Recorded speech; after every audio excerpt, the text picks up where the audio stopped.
Antes de entrar en otro tema, en nuestro tema de esta mañana, el pasaje de Lucas que vamos a considerar, del capítulo 9, versículos 18 a 26, permitidme decir alguna cosa sobre el viaje que hemos hecho para asistir a la exposición de literatura cristiana en lengua española en Miami, que cada año, con el nombre de Expolit, se celebra en aquella ciudad.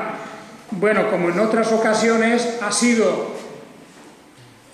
de gran interés el asistir a ese encuentro de libreros, de editoriales y de hermanos interesados en la literatura en castellano, literatura cristiana.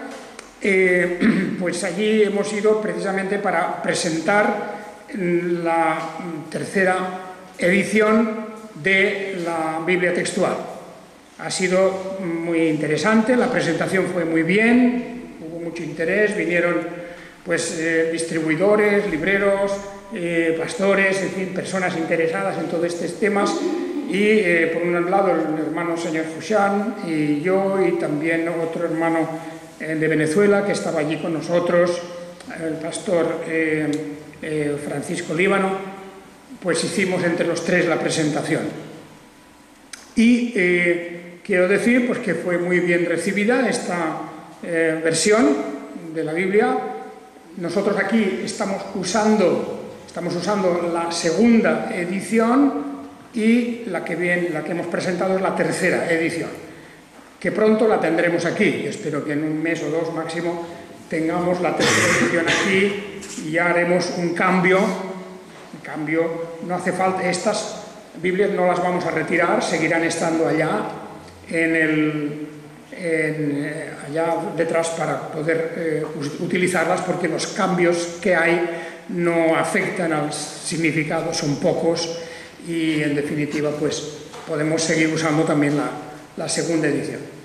Bueno, pues por lo tanto, sabed que ha ido muy bien ese viaje, pero también ya con ganas de volver. Esta edición de la Biblia, por fin hay un distribuidor y editor, publicador ya de importancia, como es la casa Brodmann y Holman de Estados Unidos, especializada en la distribución de las Biblias, y con esto pues creemos que a partir de ahora la distribución será mucho más extensa, más rápida y por lo tanto será un apoyo muy grande a la labor de la Biblia textual.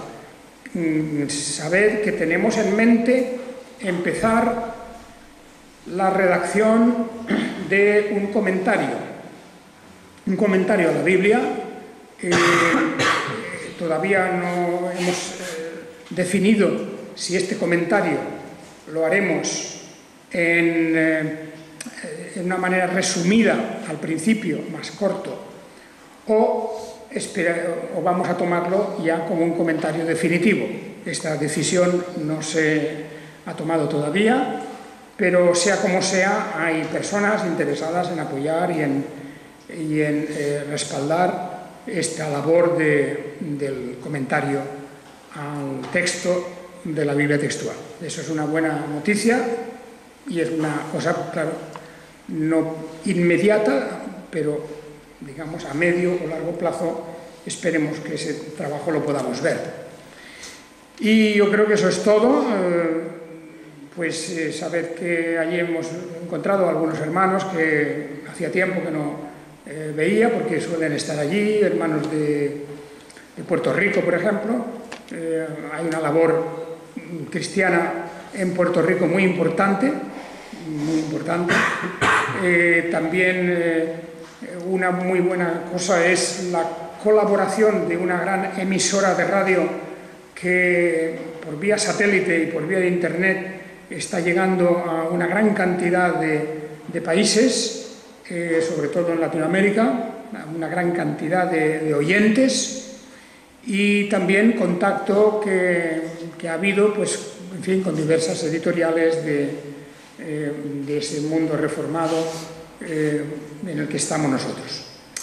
Así que esas son las buenas noticias, y espero que eso también va a estimularnos a todos y animarnos aquí como congregación para continuar la labor que Dios ha puesto en nuestras manos.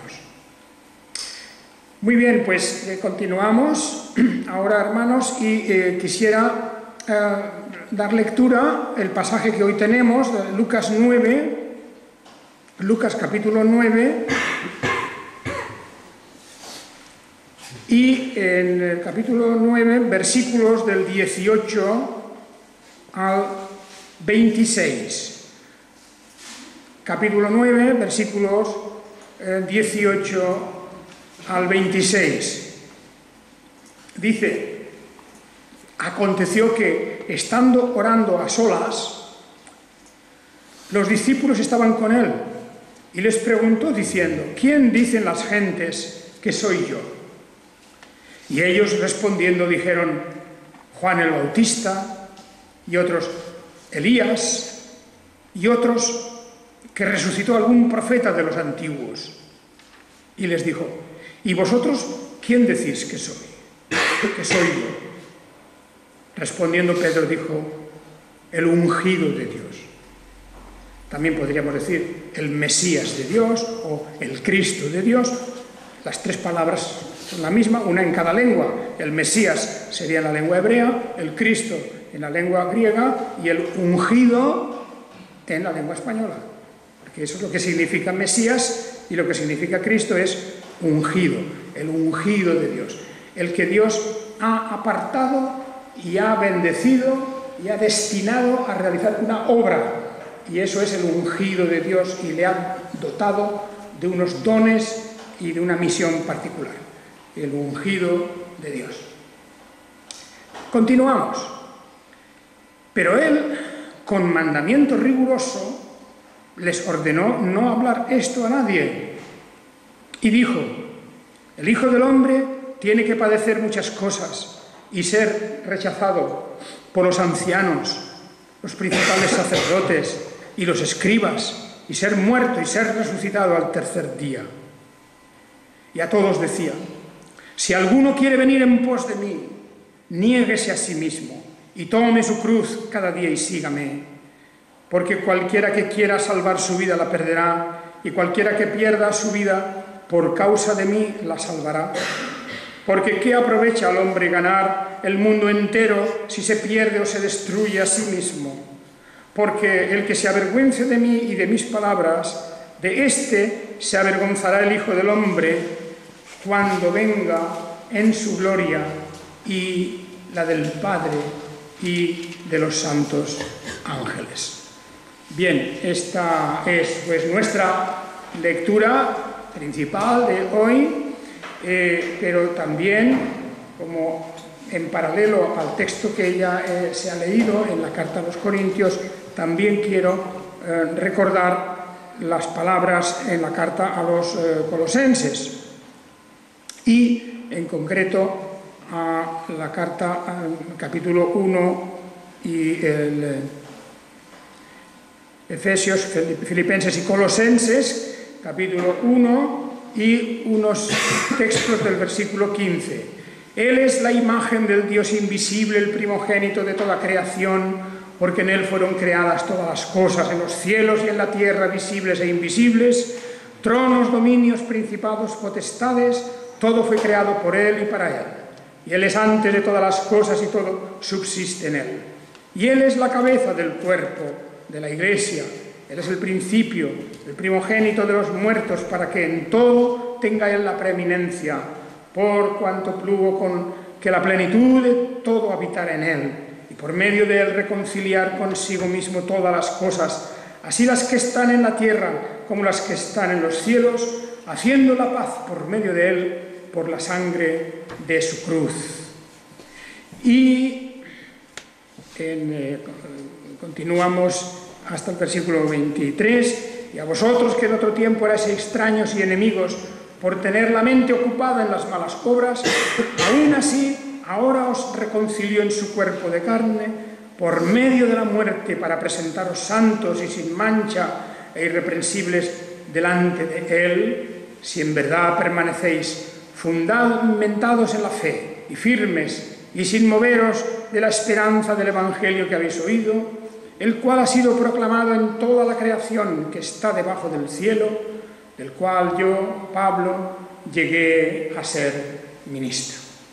Muy bien, eso junto con el texto que muy significativamente hemos leído también de la carta a los Corintios, que viene muy bien para nuestro tema de esta mañana, que rápidamente vamos a entrar pues en el pasaje de la carta del Evangelio de Lucas, el capítulo 9.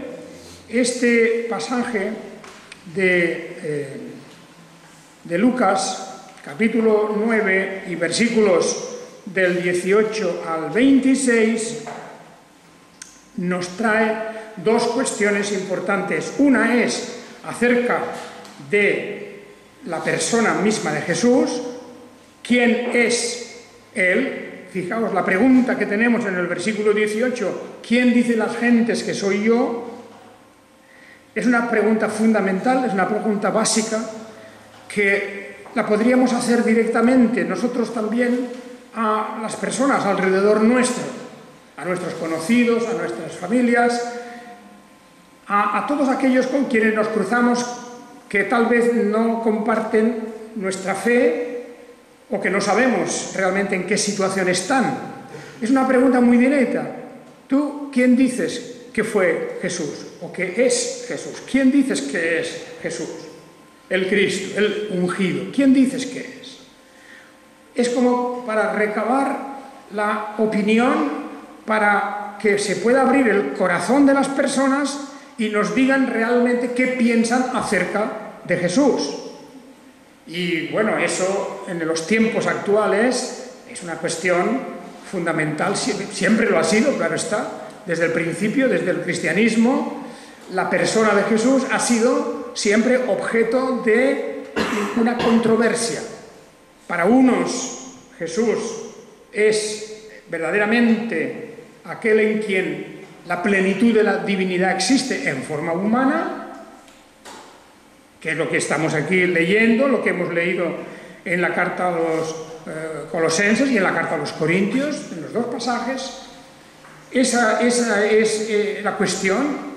Jesús, aquel en quien habita la plenitud de la divinidad, por un lado.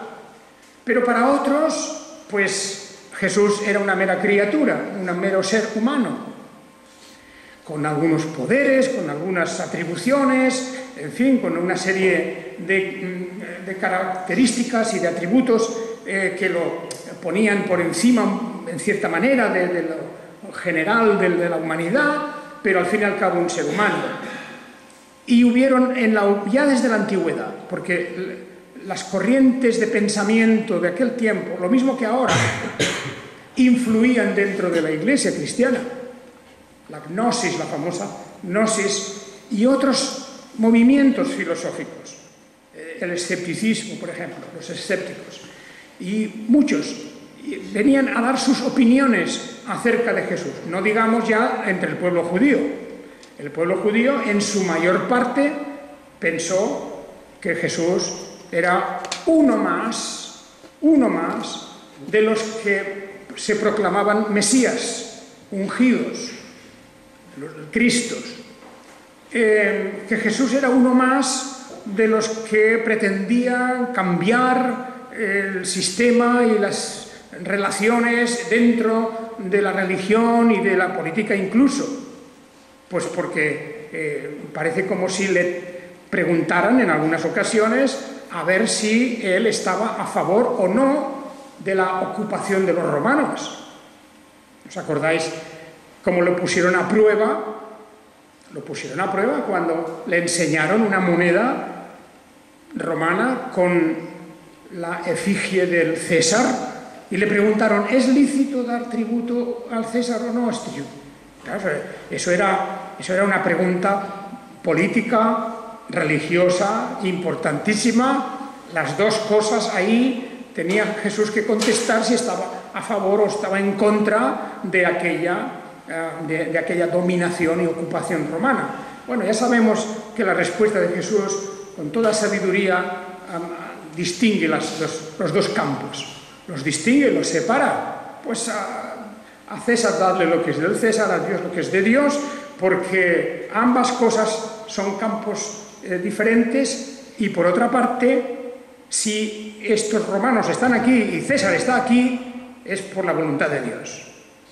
Y esa es la cuestión, porque no hay situación en el mundo material de ningún orden, de todos los órdenes, que no sea por la voluntad de Dios. De manera que si César está aquí, los romanos están aquí, esto es porque Dios quiere. Y por otra parte, vosotros tenéis que seguir dando a Dios lo que es de Dios. El culto a Él, eso claro, era una implicación de que solamente hay un Dios.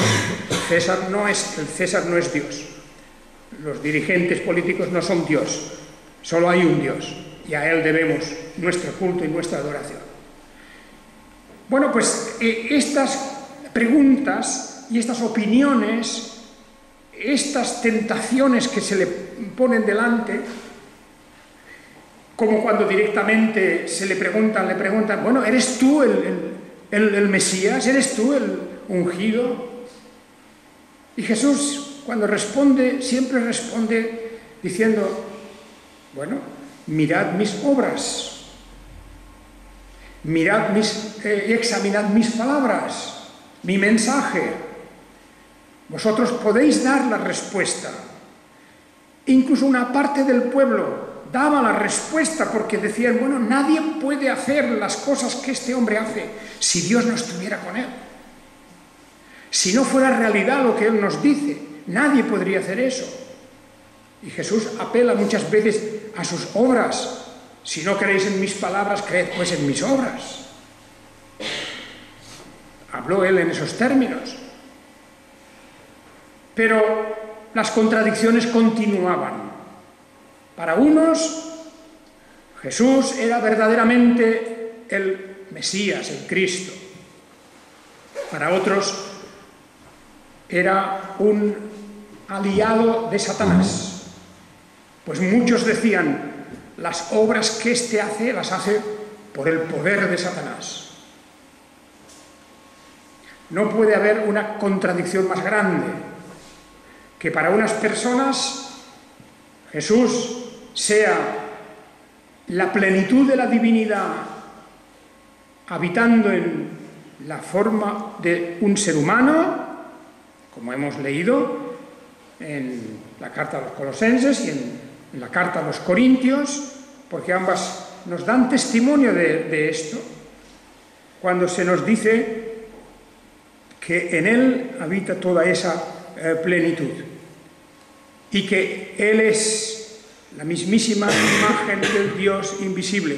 Estamos hablando de Él como ser humano y que en esa imagen divina vemos pues los atributos y la perfección y el carácter sin pecado del que habitó en cuerpo humano, en carne humana.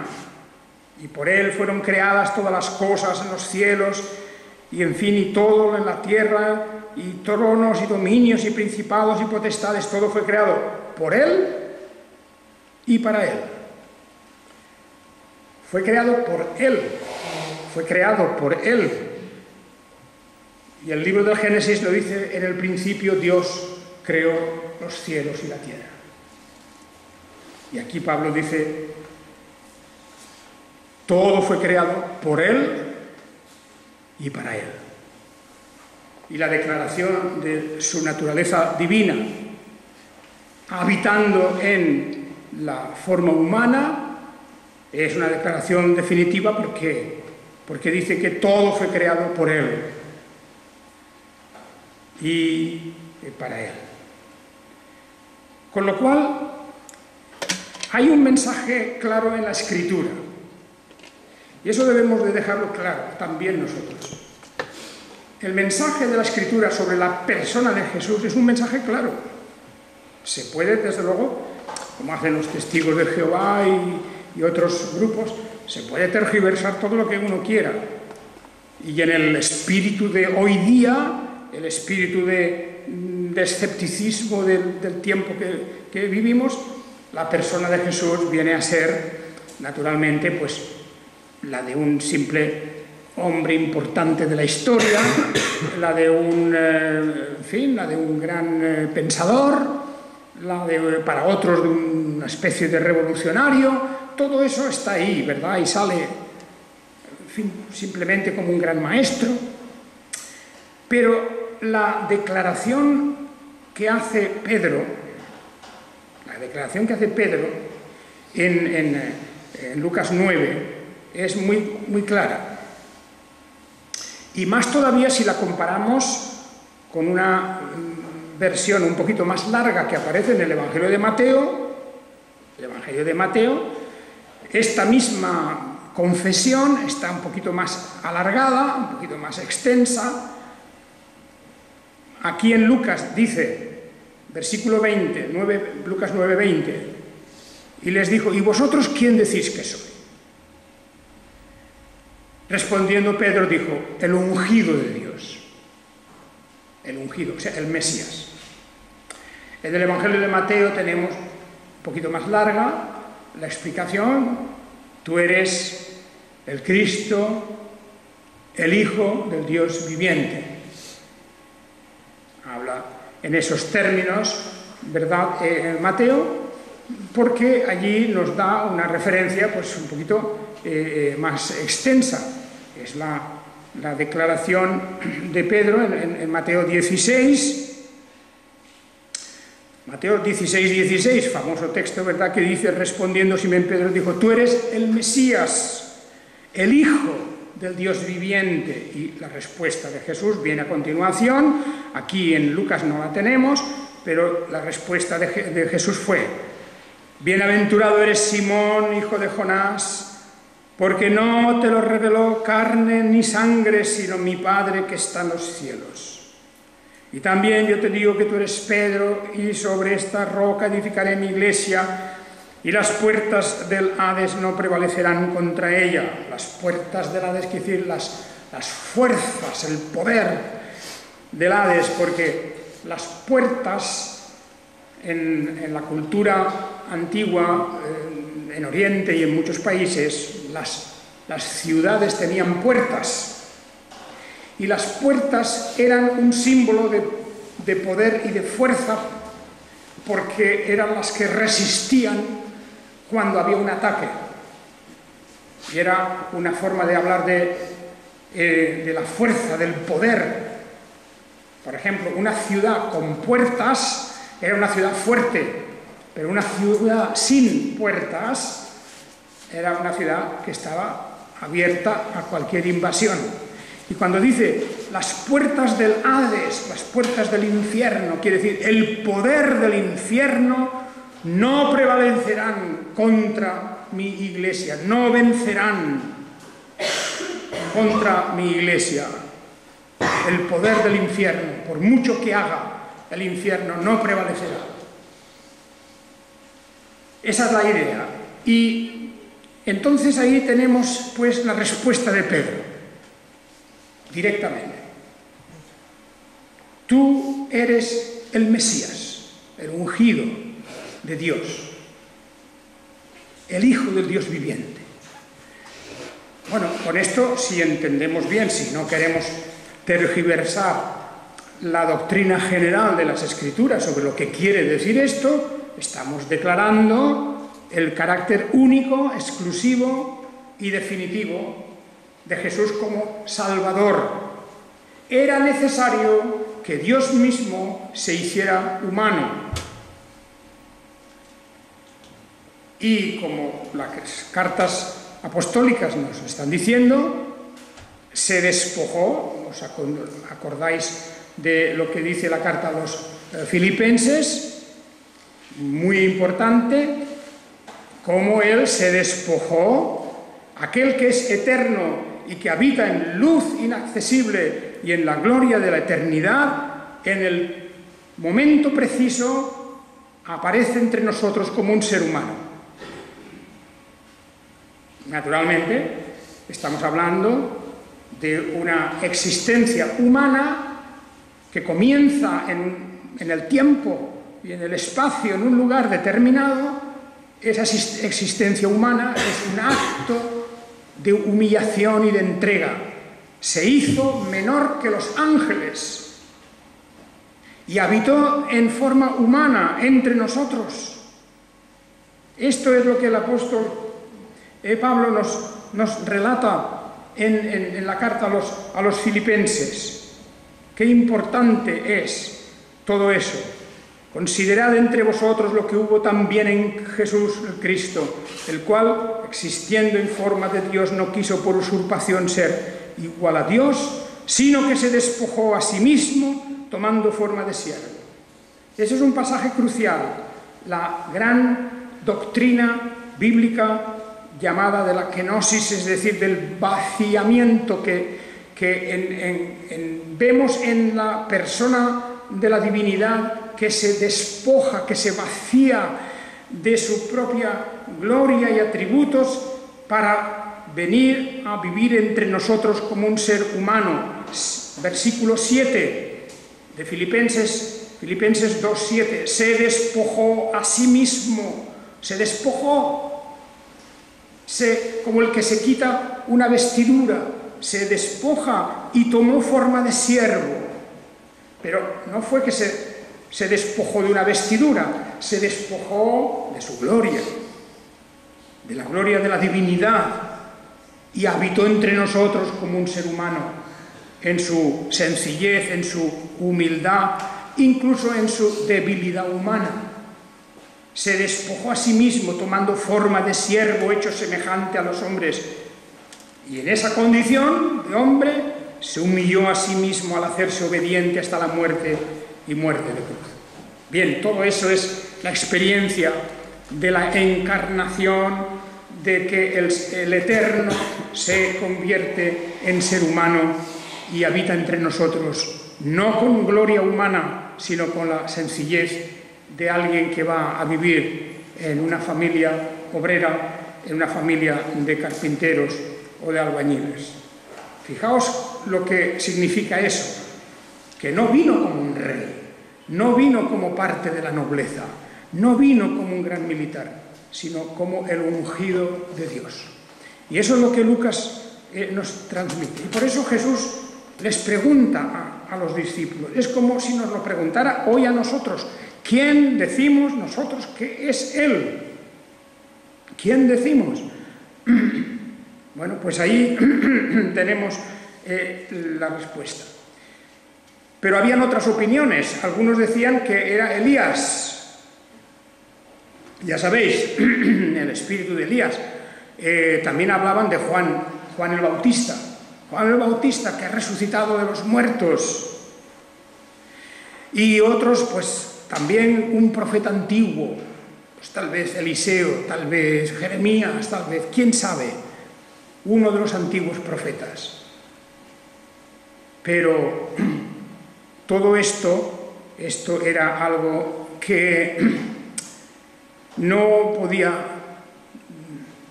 en modo alguno, ser aceptado por los propios discípulos.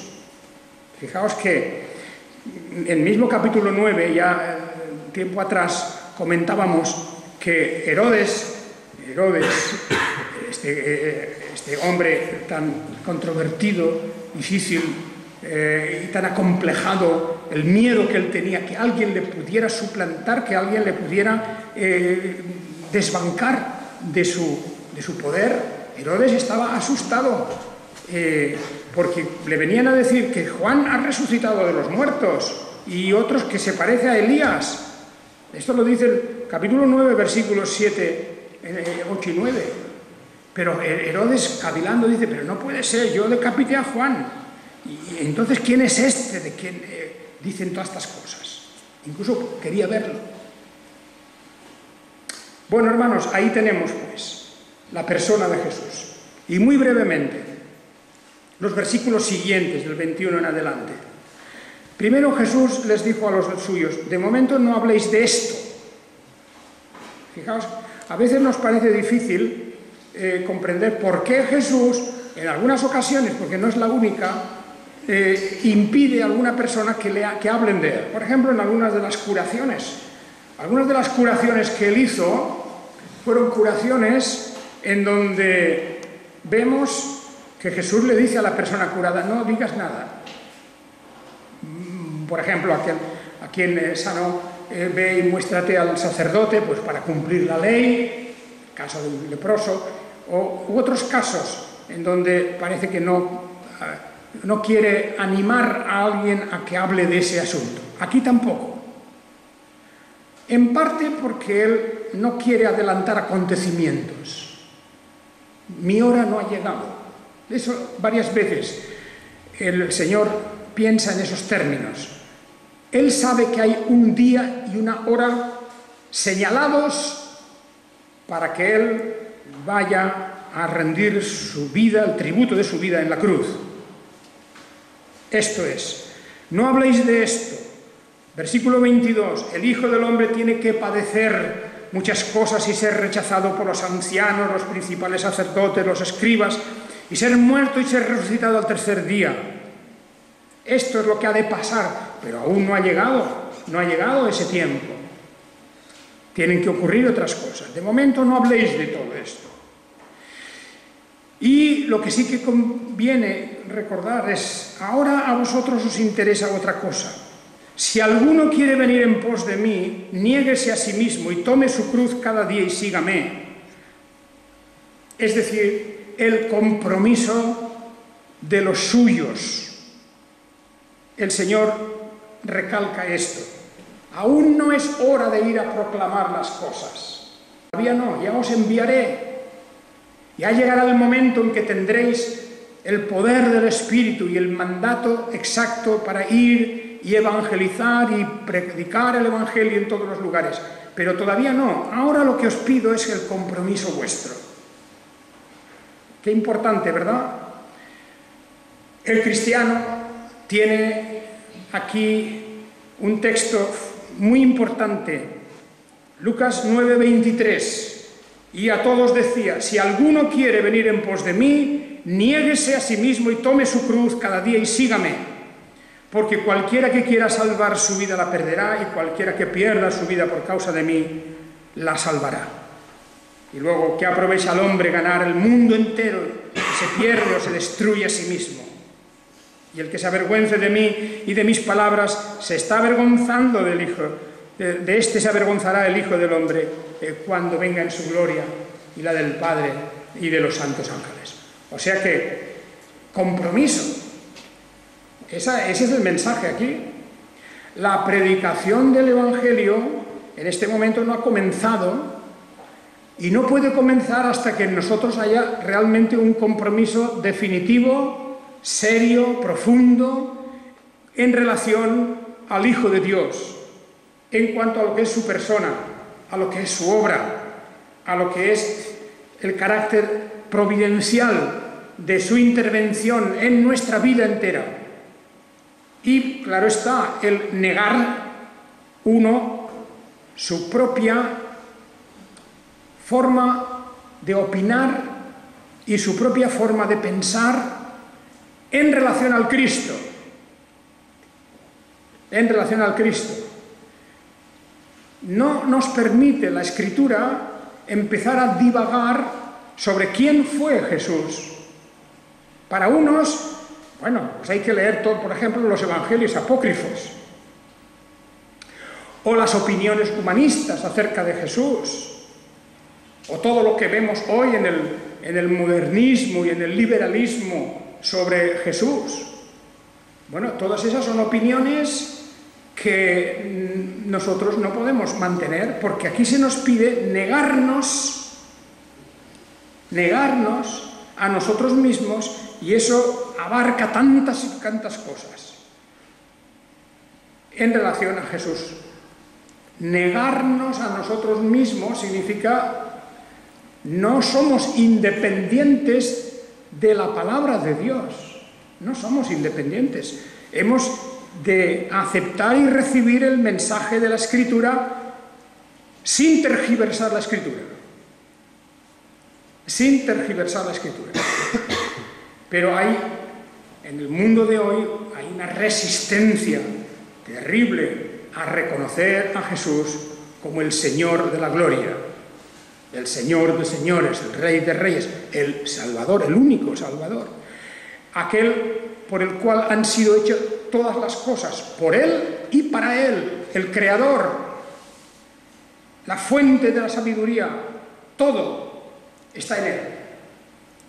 Y el Señor nos está diciendo, si quieres ser seguidor mío, deja a un lado todo eso, niégate a ti mismo.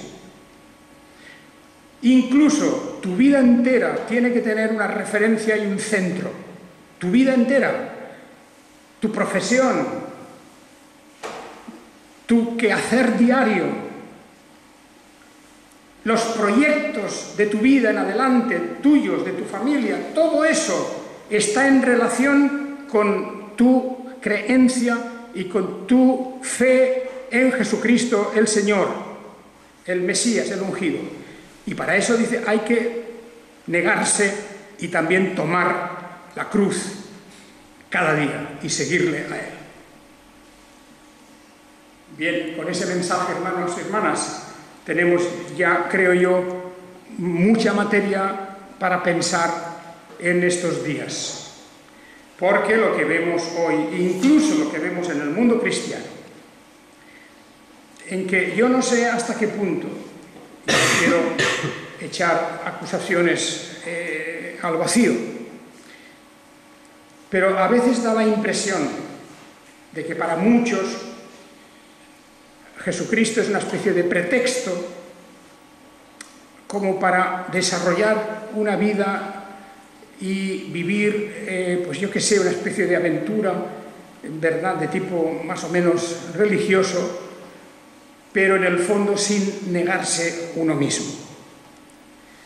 Jesús a veces se utiliza como instrumento para otras cosas, como instrumento. Y hemos de tener mucho cuidado en eso. Nosotros somos sus instrumentos, es diferente, no Él, nuestro instrumento, para alcanzar algo, para ser algo, para conseguir alguna cosa, o simplemente pues para sentirnos un poco más llenos o realizados, como se dice hoy. Y ese no es el sentido. Ser cristiano no es una excusa para desarrollarnos nosotros, no. Ser cristiano es ir detrás del Señor Jesucristo, ir detrás, no delante, detrás, tomando una cruz y reconociéndole a Él y confesando que Él es el Salvador, el Señor, el Creador, el Redentor y el Eterno que está entre nosotros. De manera que ese es el mensaje. Primero, pues, Jesús es el ungido de Dios. Segundo, aunque todos lo han rechazado en general, y esa fue la reacción del pueblo judío, aunque todos lo habían rechazado, vosotros, dice, vosotros, si queréis venir en pos de mí, negaos. ¿Por qué? Pues porque los sacerdotes, los escribas, los ancianos, todos los principales del pueblo judío se habían negado, lo habían rechazado, con diferentes excusas, diferentes razonamientos. No puede ser el Mesías, no puede ser el Cristo, no puede ser, etcétera, no puede ser eso. Y lo rechazaban. Pero vosotros, ¿quién decís que soy? Ahí hay una pregunta personal muy importante que la tenemos que tener clara en nuestra mente. ¿Cómo respondemos? Y no se puede responder por la vía negativa. No se puede responder con evasivas, ni con ambigüedades, porque eso no es forma. Porque un día, directamente, el Señor Jesucristo nos va a interrogar y preguntar: ¿y quién dices tú que soy yo? ¿Quién dices que soy yo? ¿Simplemente un maestro? ¿Una buena persona? ¿Un ser poderoso? uno de los principales ángeles, o quién sabe. ¿Qué definición le damos? Pues la podríamos leer en la carta a los Colosenses, en la carta a los Corintios, en la carta a los Efesios, en la carta a los Romanos, en los Evangelios, en los profetas, en la ley incluso, en el Deuteronomio, en el Éxodo y en el Génesis, en todos está el Evangelio. La víctima propiciatoria que Dios mismo provee para nosotros, para nuestra salvación. El único en quien podemos tener salvación y vida eterna. Este es el Cristo, el Señor de señores. Que el Señor haga que todos vosotros, de esa forma tan directa, podáis responder a la pregunta, como Pedro hizo, si tú eres el Mesías, el Hijo del Dios viviente. Hijo del Dios viviente quiere decir de la misma naturaleza que el Dios viviente. Esa es la cuestión. Y nosotros debemos responder así de todo nuestro corazón. Que el Señor os bendiga. Amén.